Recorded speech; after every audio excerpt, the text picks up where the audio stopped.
राजधानी दिल्ली एनसीआर के सूरजकुंड में सर्व हरियाणा ग्रामीण बैंक के कर्मचारियों का लगभग 100 करोड़ का घोटाला सामने आया, जिसमें कई तरह के घोटाले जैसे स्टेशनरी, बिल्डिंग, विज्ञापन, जनरेटर घोटाला, एटीएम घोटाला, तो वही फर्जी बिल बनाकर करोड़ों का घोटाला किया गया। इसका खुलासा प्रेस वार्ता के दौरान वही के सेवानिवृत्त कर्मचारी मुकेश जैन ने किया।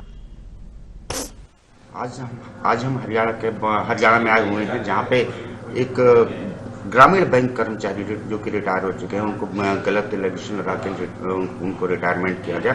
और उन्होंने आज हमारी मीडिया से रूबरू होते हुए बताया कि 100 करोड़ से ऊपर के घोटाले ग्रामीण बैंक के द्वारा किए जा रहे हैं। हम उनसे जानना चाहेंगे कि उनको किस टाइप की चीजें कि कैसे मालूम हुआ और कहां तक पता है उनको। सर नमस्कार हमारे चैनल में। सर सबसे पहला सवाल तो ये रहा कि आप हमें ये बताएं कि आप उस बैंक के कर्मचारी रहे हैं और आपके ऊपर आपने इस जो गलत हुए हैं बैंक के द्वारा, तो क्या कुछ कहना चाहेंगे, किस टाइप की गलत? मैं एक विसल ब्लोअर हूँ, उस स्टाफ के हित के लिए और बैंक के हित के लिए मैं ये लड़ाई लड़ रहा हूँ। मैं 2014 से ये लड़ाई लड़ रहा हूँ। उससे पहले 94 में मैं यूनियन में प्रेसिडेंट बना था। जब भी मैं सिंडिकेट के कुछ अधिकारी गलत करते थे तो लड़ता था, वो सेटलमेंट होकर ठीक करते थे।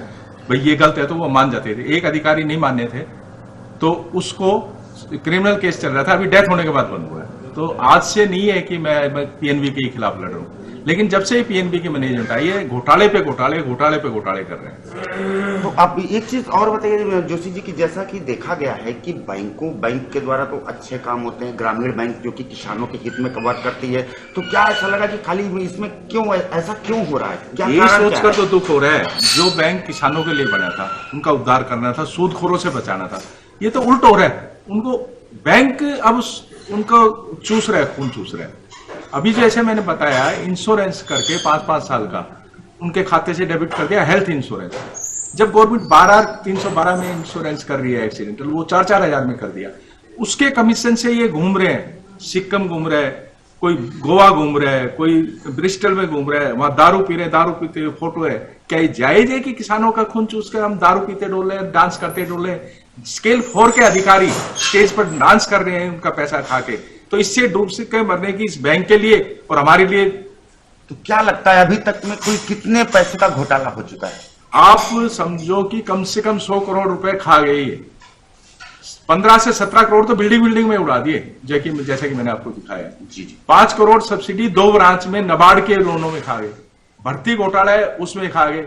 मिनिमम मार्क्स कर दिए 40% इंटरव्यू में जरूरी है, जो कि गलत है गाइडलाइन। ये डीएफएस को भी हमने कंप्लेंट कर दी, वो क्यों चुप है डीएफएस, ये समझ में नहीं आ रहा। तो आपने अभी तक जो कंप्लेनें करी हैं, क्या लगता है आपको इससे कोई बेनिफिट मिले आपको अभी तक? जब ये चेयरमैन आया तो हमें समझ में आया था शायद ये कुछ करेगा, 1-2 डिसीजन इसने लिए थी, लेकिन अब तो ये फ्रॉडों को छोड़ रहे हैं।